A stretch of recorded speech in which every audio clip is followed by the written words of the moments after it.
right, welcome to another film study. It's Friday, so we've got a by the numbers for you, and we're going to look kind of ahead and look at some numbers from the Steelers rivalry. I guess it's still a rivalry. Teams are a little different, but it's still Pittsburgh and Baltimore. Ken McCusick, how you doing? Life's good, Josh. How about you? I'm doing well. And as always, Dan, welcome to your show. You're not a guest. You're here each week. Yeah, good for another week of by the numbers here. Looking forward to the good matchup with the Steelers. Big week. All right. All right, so I got a number for you guys, like always. And my number this time I think can help everyone because my number is $24.34, which is the amount of money I made off of a $5 bet over at my bookie using the code Ravens. Nice. So Sunday night I'll help you guys out. This is how my bookie works. You can go in there and you can bet the line, or you can bet a straight up win total, or you can bet the over under and a whole lot more stuff.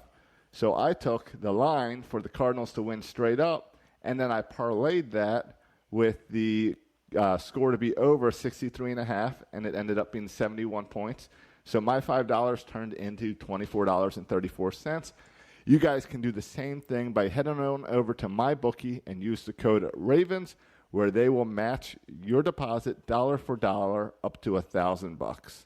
So make sure you use the code RAVENS on your first deposit in order to get that match. All right. It's a great match. I haven't done it yet, but Josh, it was a lot of fun watching you sweat out that last Cardinal touchdown. It's on the leaping penalty. You actually won your bet. Well, no, because I still needed to win. Because I parlayed the two together. But you know how much fun it was for me last night is it went to overtime and I fell asleep watching the game and I woke up this morning and had to check. All right. So I was excited it all worked out. But definitely, listeners and whoever spread the word, use the code RAVENS. It's as easy as you can. It's like the easiest code. I'm surprised they could even give us the code RAVENS that it wasn't already taken. Use that for the dollar for dollar match, and you support Film Study at the same time. All right, let's get into some numbers about the Ravens and Steelers rivalry. All right, sounds good. Okay, my first numbers are 2.29 and 4.54. 2.29 is the time to throw for Big Ben, which is the lowest in the NFL, and 4.54 is the air yards per throw, the second lowest on a team basis, only behind Washington. Pittsburgh is getting the ball out extremely fast and extremely short distances, just getting it, kind of dink and dunk passes and giving it to the receivers to see what they can do. For reference, Baltimore air yards are 6.92, so significantly higher. 53.7% of the passing yards for the Steelers is coming from YAC, or yards after catch, which is the third highest as a percentage behind San Francisco and Washington.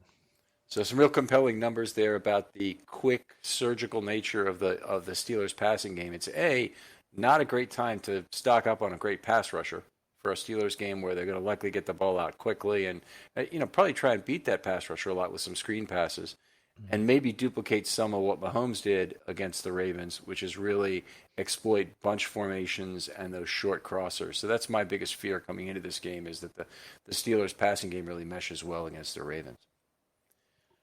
All right, I'll move on. The Ravens defensively against the pass, well, offensively, defensively, they have a 68.4% completion rate for the year, and they've only allowed a 58.4% completion rate. So that's obviously a very substantial difference in the NFL today, and gives them a significant difference coming into this game. It is, of course, a lot based on short passes. The Ravens actually have a lower percentage completion rate than their opponents this year. Yep, we'll see. What we can hold them to. It'll be real tough. Which leads me to my second number, 6. That's the number of players with over 20 targets for the Steelers. So not only are they completing a high percentage of passes, but they're spreading the ball around. Deontay Johnson, Juju Smith-Schuster, Eric Ebron, James Washington, Chase Claypool, and James Conner all have over 20 targets, which is tied for the most number of players per team in the NFL. Baltimore only has 2, which is tied for the fewest in the NFL with Minnesota. So it's going to be a challenge to see how all of our defensive backs defensive players line up and match up against those guys. Yeah, that's definitely a very well distributed offense there, and certainly the Ravens' problems are not one that Des Bryant can fix. Right. There's getting him 20 targets anytime soon. I'll go with my next number. It is 51.9% and 45.5%. According to Football Outsiders, those are the probability of the Steelers winning the AFC North and the Ravens winning the AFC North, respectively, based on their playoff odd model, which is based off DeVoa and ultimately something called Dave. So anyway, both teams are at 96.8 to make the playoffs or better. And the next 5 games are really now the ones that will decide seeding for the Ravens. I think they need 3 wins, 2 versus the Steelers, which would all but secure the AFC North. There are other paths that exist, of course, to get them there, but I think that's really their best path to winning the North and putting themselves in good position to get a high seed in the AFC. Yeah, I think we talked about it last game. Last show. These next 5 games are really going to are huge for the Ravens. So it'll be a nervous few weeks. So, all right. Next stat, 51.1%. That's the third down conversion rate for the Steelers, which is the third highest in the NFL, behind only the Saints and the Bills. So it's going to be really key in stopping the Steelers is getting them off the field on third down. For the Ravens offense, it's only 42.1%, which is 19th in the NFL. However, the Ravens defense only allows 34.7% on third down, which is 5th best. In preparation for this, I watched, last weekend because of the bye, I watched Pittsburgh versus Tennessee, and a huge part of that game was third downs. Pittsburgh was 13 for 18, 72% on third downs. However, Tennessee is worse in the NFL on third down defense, 61%. So it was really a terrible matchup on third downs. So I think that'll play a big role in this week's game. That was very frustrating first half to watch because the Steelers just couldn't be gotten off the field by the Titans, and they just kept converting. It did not matter the distance. 3rd and 10, 3rd and 12, whatever it was, they were easily able to convert those. All right, I've got 2 for here, also related to this Pittsburgh and Tennessee game. It's 7.7 and minus 9.1. Okay, Justin Tucker has produced 7.7 more points this season as compared to the league averages for distance of his field goals and extra points. That is second best in the entire NFL behind McManus of Denver.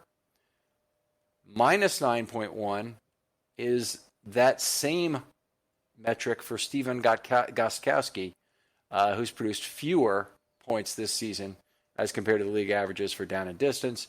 And that was prior to his missed field goal, which has not yet been included in the totals, which kept Pittsburgh undefeated on Sunday. So frustrating, obviously, afternoon, capped off by a very frustrating missed field goal after a very frustrating intentional grounding play to set up that longer field goal. Yep, definitely. All right, got my next one is the group numbers: 15.3%, 34.7%, and 11.4%. Those are Pittsburgh's defense, the percentage of hurries, QB pressures, and sacks. All of them are first in the NFL. So Pittsburgh defense and defensive line specifically is a monster on pass plays. 15.3% hurry, 34.7% QB pressure, and 11.4% of the pass plays result in a sack. That's pretty crazy. That's extremely high. Whose model are you using for those numbers? Oh, that's a good question. I don't recall. Sports Info Solution or Sports Radar? Okay, that's fine. Yeah, I don't recall. Sorry. I know they are different by each definition. So yeah, it's okay.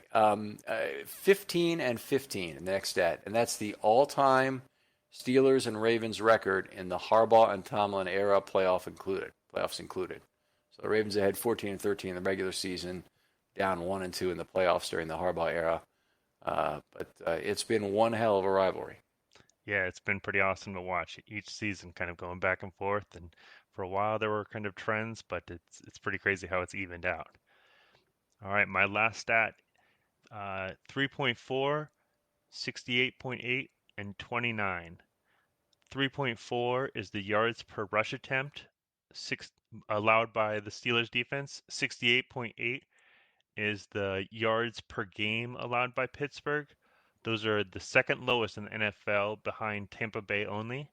And that faces against 29, the Ravens' consecutive regular season games with 100 plus rush yards, which is fourth historically.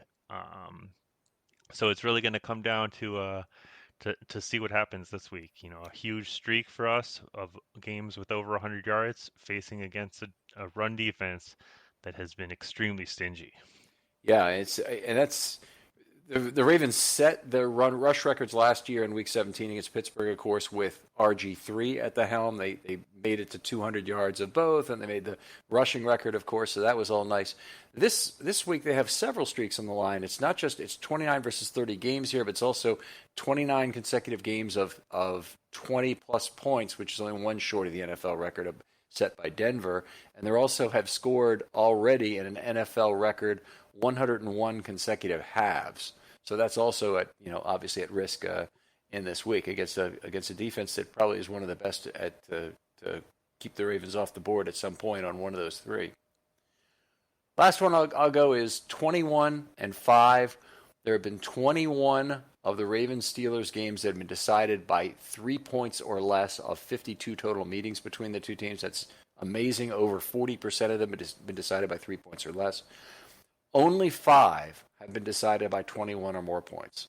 So a real series of legendary games. Only really the 2006 season was very one-sided, where the Ravens won 27-0 with 9 sacks, and then won again in Pittsburgh 31-7. But other than that, every season has been extremely close.